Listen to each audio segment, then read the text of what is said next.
दोस्तों, जब एक साथ कई मौसमी सिस्टम बनते हैं सी बेसिन्स में, जहाँ से नमी उठती है और जहाँ से बादल बनने की प्रक्रिया शुरू होती है, उन जगहों से जब नमी आने लगे और कई जगहों से आने लगे, बंगाल की खाड़ी, अरब सागर और भूमध्य सागर यानी मेडिटेरेनियन सी, जिसके चलते डब्ल्यूडी आते हैं उत्तर भारत में, तो निश्चित तौर पर भारत के कई राज्यों में मौसम करवट लेता है, चाहे वो सीजन कोई भी हो।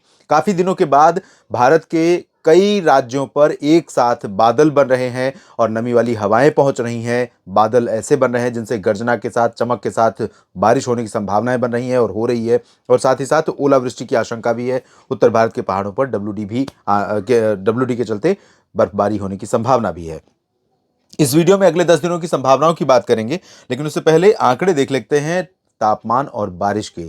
आज सुबह देखिए तापमान बढ़ा है। तापमान बढ़ता कब है? जब बादल आ जाते हैं। न्यूनतम तापमान तब बढ़ता है और अधिकतम तापमान गिर जाता है। तो यहाँ पर उत्तर भारत के पहाड़ों पर आप देखिए, शून्य से नीचे टेम्परेचर कहीं पर नहीं है, चाहे कोई भी पर्वतीय रीजन हो। श्रीनगर में 0 डिग्री पारा रहा। गुलमर्ग में 0.5 और काजीगुंड में 0.6, जहां पर माइनस में रह रहा था पारा। और अब यहाँ पर तापमान गिरता हुआ आप देखेंगे 27 और 28 नवंबर से, जब इन भागों में, इस रीजन्स में जो ये शून्य में दिख रहे हैं पारे, ये तापमान, यहाँ पर तापमान पहुंच जाएगा कम से कम 0 से 3-4 डिग्री नीचे। और यही नहीं, इनका असर पहाड़ों से मैदानी इलाकों तक पहुंचेगा। तो मैदानी इलाकों में यहाँ तक कि गुजरात पर भी पहुंचेगा। गुजरात में पहली बार सर्दी का फ्लेवर, सर्दी का स्वाद लोग महसूस करेंगे। काफ़ी दिनों के बाद ऐसा मौसम बनने जा रहा है। सुंदरनगर में 5.9, बुंतर में 4.3, मंडी में 6.2, 7.6 ऊना में, 7.8 मुक्तेश्वर में, शिमला में 8.2, उमरिया में 8.3, कोहिमा में 8.5 और इम्फाल के तुलिहाल में 9.3 और नौगांव में 9.5, शिलोंग में 9.6, जबलपुर में 9.7 डिग्री पारा रहा, अंबिकापुर में 9.8 और बरेली में भी सेम तापमान रहा, कानपुर में भी सेम तापमान रहा, पंतनगर में और रीवा में 10.2 डिग्री पारा रिकॉर्ड किया गया। पंतनगर ये पहाड़ी रीजन है, उत्तराखंड का पर्वतीय क्षेत्र।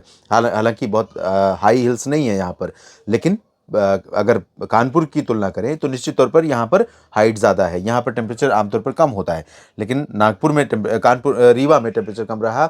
इसके टक्कर में रहा रीवा, उत्तर पूर्वी मध्य प्रदेश का हिस्सा है, जहाँ पर भी ठंडी हवाएं भी बहुत ज़्यादा नहीं पहुँच रही हैं। तो ओवरऑल देखें तो कई ज़िलों में, कई क्षेत्रों में तापमान सामान्य से नीचे रिकॉर्ड किए जा रहे हैं, इसके बावजूद कि उत्तर भारत के पहाड़ों से ठंडी हवाएं अभी तक नहीं पहुँची हैं। बारिश की बात करते हैं। पिछले 24 घंटों में सबसे ज़्यादा रिकॉर्ड की गई बारिश परणजी-पिट्टई में 77 मिलीमीटर, सतारा महाराष्ट्र में 73, कोडलूर में 70 और पुदुचेरी में 69 मिलीमीटर बारिश हुई है। कार निकोबार में 66, नैनकाउरी में 46 और अरियालूर में 32-31 मिलीमीटर, मिनिकॉय में 28, वेरावल में 27 मिलीमीटर बारिश हुई है। दीव और तिरुवनंतपुरम में, अलपुझा में 26, 21 मिलीमीटर, इरोड में, कुन्नूर में और कोडाईकनाल में 17, टोंडी में 15 और 14 मिलीमीटर बारिश हुई है। आगाथी में, तिरुवनंतपुरम में 13 और पंबन में 12-11 हुई है एयरकार्ड में। तो ये रही है बारिश की स्थिति।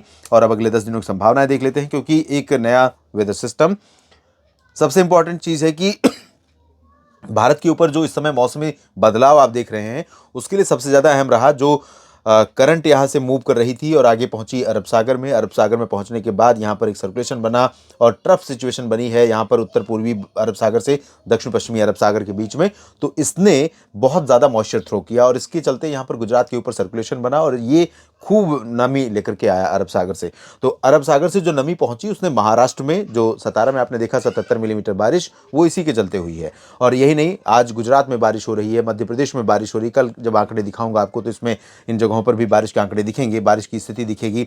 मध्य प्रदेश और राजस्थान के ऊपर भी बारिश वाले बादल बने हुए हैं और ये पैच पूरा उत्तर भारत में, क्योंकि डब्ल्यूडी है और सर्कुलेशन है सेंट्रल पाकिस्तान में, अभी धीरे धीरे पूरब की तरफ बढ़ रहे हैं। सारे सिस्टम पूरब की तरफ बढ़ रहे हैं, बादल भी पश्चिम से पूरब की तरफ आ रहे हैं। तो जाहिर है कि जो गतिविधियां अभी आपने पश्चिम में देखी हैं, वो धीरे धीरे मध्य और पूरब की तरफ आगे बढ़ेंगी, लेकिन धीरे धीरे इनकी एनर्जी भी लूज होती जाएगी। जाहिर सी बात है कि बादलों की एक लिमिटेशन है, बादलों में एक लिमिटेड एनर्जी है, लिमिटेड करंट है, तो डिस्चार्ज होने की संभावना या दायरा भी उनका सीमित रहेगा, यानी बारिश देने का दायरा भी उनका सीमित रहेगा।